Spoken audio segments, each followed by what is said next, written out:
Salamat sa Amay, kag sa Anak, kag sa Espiritu Santo. Amen. Ang Ginoo ay ari sa inyo. Mga kaulo.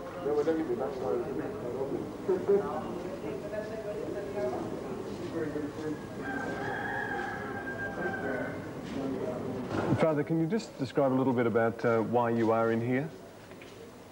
Well, we believe the reason why we're in jail is because of our involvement with especially the poor people in the mountain areas who are looking for justice, who are looking for a better life, and want to participate in everything that's going on around them.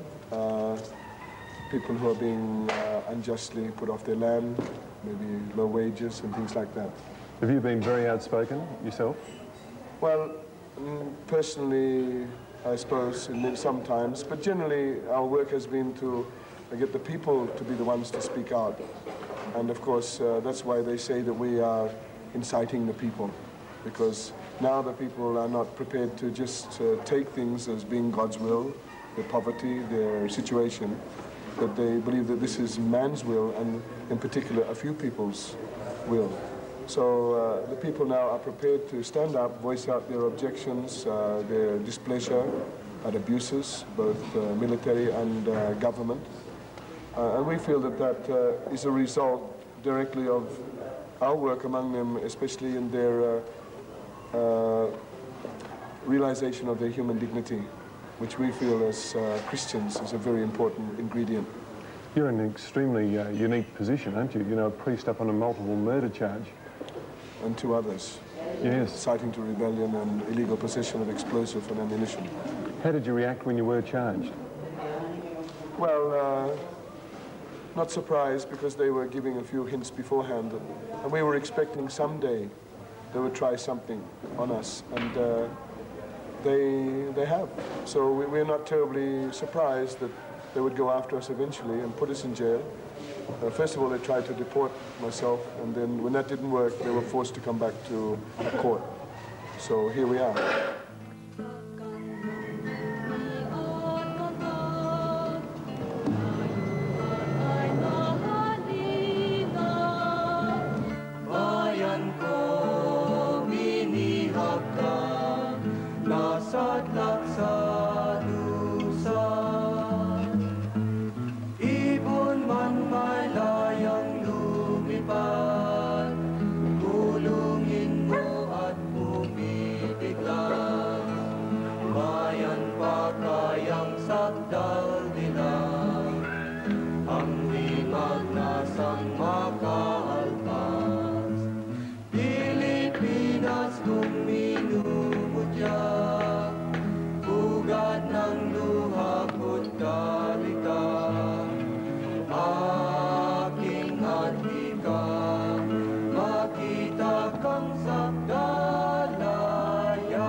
Kag tungod sini ang ibang sa aton diri nadula ang ilang pagka-guilty.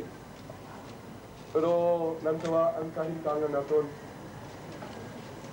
Do kabuhi sang isa ka kun sa mga zoo daw amo nga ginabutang sa isa ka tao. Kung baso nato ng santos nga kasulatan, sini nga 2:15.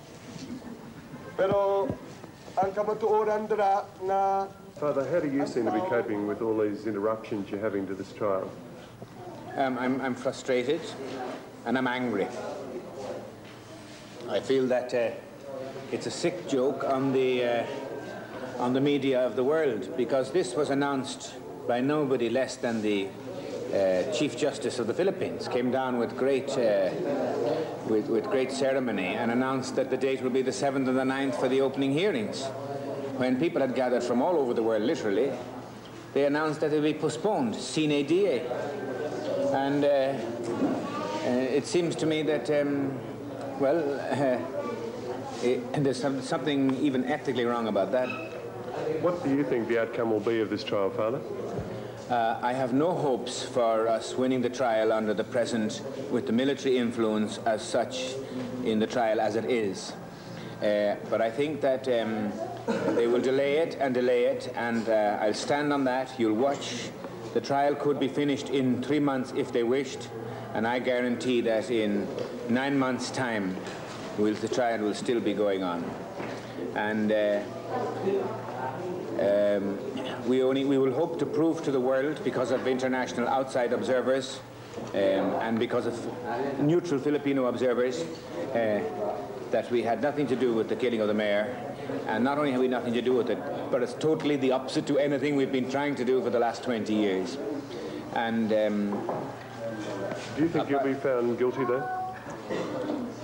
I find it very hard to see how, in the light of their decision on the bail, how they will do anything else other than that. What do you think the sentence will be? That's a matter for the legal men, but normally for multiple murder the sentence is capital punishment, and the judge has spontaneously gone out of his way just to mention that fact. He felt that capital punishment would be likely, he said, in his bail decision. Do you fear that that could be the case, though, yourself? Most certainly. That's what they're aiming for. Are you prepared for that? Well, that's a very difficult question. In the way I look at it is that you cross your bridges when you come to them. As of now, I can see that that's on the cards. And the way I look at it is that what's the point of living your life if it's not for other people, and if it's not going to help, it's a wasted life. If in some way we could do something for the hundreds of thousands of people in conditions like we see around us here, well, we'd want to do that. As for the moment of truth when you face something gruesome, I would hope that at that moment I would receive from God the grace that I need.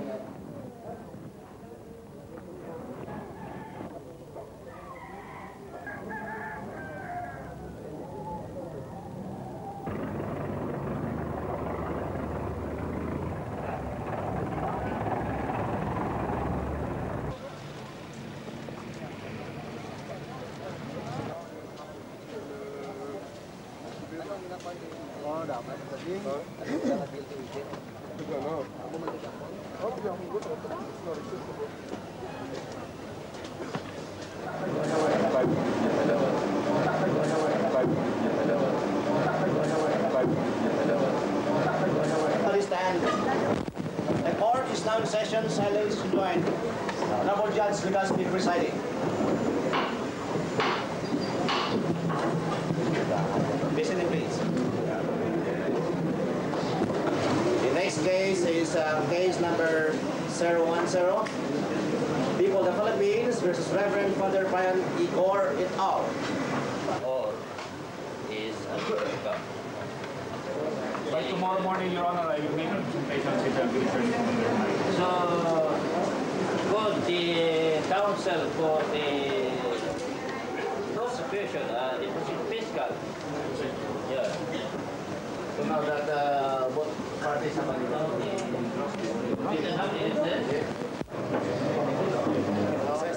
maybe the people in Australia, in Ireland, tapos na Philippines. We priests and lay leaders want to thank the foreign media, especially, for their attempted coverage. It's not their fault that delaying tactics are again around. And also to the government of Australia and Ireland, and also our bishops, the Catholic bishops of Australia and Ireland, and also the Christians around the world and people who avow the defense of human rights. We are very thankful for your help. We want to ask your continued help that through us, the human rights here in the Philippines and around the world will always be protected. So we thank you very much, and we ask for the continued support of the Australian people, my fellow Australians. For the first time in my life, I've really been proud to be an Australian.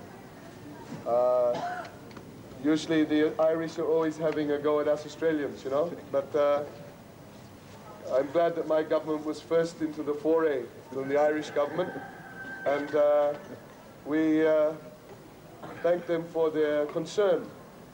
I think a famous columnist here in Bacolod has said in her little column in her daily paper, if only the Filipino, or it would be good if the Filipino government protected its Filipino citizens abroad as much as the Australian government is protecting their citizens abroad. And we hope that if any Filipino in Australia is subjected to the same discrimination and violation of human rights as I have been, I would hope that the Filipino government would shout in their defense. And I would hope that my fellow Australians would stand for the rights of a Filipino who is likewise discriminated against in Australia. It is not just for us you are working. We are only the tip of the iceberg. Behind us there are thousands and thousands of people suffering in prisons with no lawyers, with no televisions, with no diplomatic access of any sort to come to their aid. One of thousands of prisons where people languish without justice, without any access to the quality of life which God has intended for all of us. And we have put here a little symbol, holding some thorns or some barbed wire. If it's barbed wire, it's the sign of detention, the sign of concentration camps, the sign of prisons. And then suddenly the bird of peace, the dove, the Holy Spirit, the dove of peace comes and can now rest on a place that he could not rest before. In order that our case will be known to the whole world. So, my grateful thanks to you all.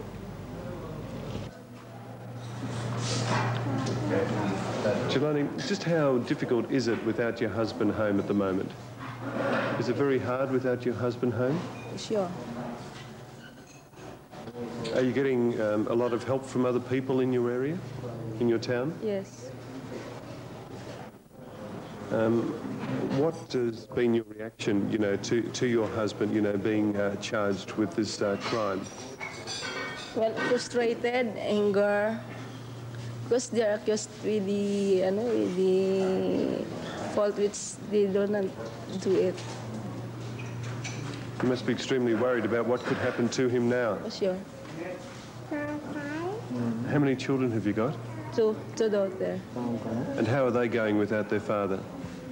So, psychologically insecure, kay their father is away, and they are always asking if where is their father, if their father will still go home to our house, if their father still love them, like that.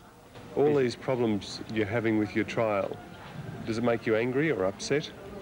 It makes me sometimes a little bit of upset, yet it doesn't affect really myself because I know I am innocent of the case. And it's only part of the time being spent out of going to the trial, I think. And for me, the trial is useless, and because of the biased mind of the judge, and at the same time, our court here in the Philippines is influenced by politics. No? It is being dictated what to decide. Father, how have the priests and also members of your parish that are also up on the charges, how have they, you know, reacted and, you know, with this prison life, how have they been accepted? Well, the six lay workers have been in jail for 9 months today. We have only been in here 11 days. We were out under house arrest. After we saw the shenanigans in the court, we decided to return our house arrest, and things have started to escalate. The decision was given, and then we escaped from the provincial detention center and put ourselves here under the civilian government, because we believe and we know that the military are involved in our case, and therefore we do not want to be under their jurisdiction. We would believe that would be dangerous. How have you been coping with prison life? Well, myself, Father Brian, and Father Dangan, we're used to living in fairly ordinary circumstances. We can take this kind of a situation. We're 9 of us. We have our support of each other. We have tremendous support from the people around, the church. So we have support from abroad. So we're not lacking in support, and we have the support of each other. We have our own conference, we have our own liturgy, our own mass here. We have a lot of visitors. So I don't know, maybe ask me in 6 months. You know, they might have to put me in the isolation there if I get out of control.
Father, you do believe that you'll be found guilty.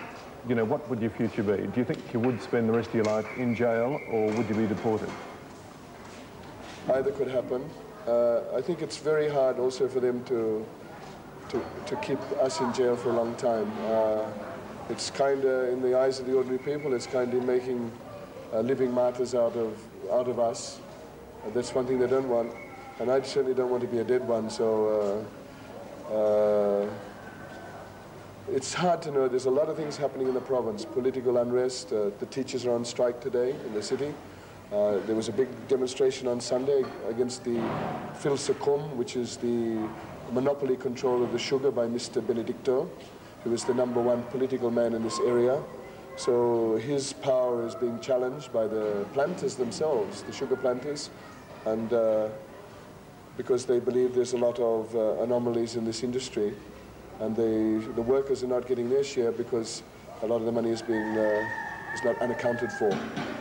Father, are you worried about your own security? Yes, but not over Julie. We have been living under a kind of a possible, ambush or possible place at night. One lady suggested to us yesterday that we get our own lock and lock it as well. The guards have been put more or less on alert to make sure that nothing does happen to us. But then again, look at Aquino. Do you think it could go that far, though? You're dealing very often with some people who are involved in the case who are, some people who are fighting maybe for their own future, their own, it's a possibility that they could decide on one way out. Deportation would be one way. A convenient ambush could also get rid of these troublesome priests, as King Henry said, I think way back, who will rid me of these troublesome bishop? You know, the Bishop of Canterbury was, they finished him off in his cathedral, Thomas à Becket, yes. So, you know, we are a land of contrasts, and we think these things could happen all right, but of course we hope they don't. We would rather be living heroes than dead ones.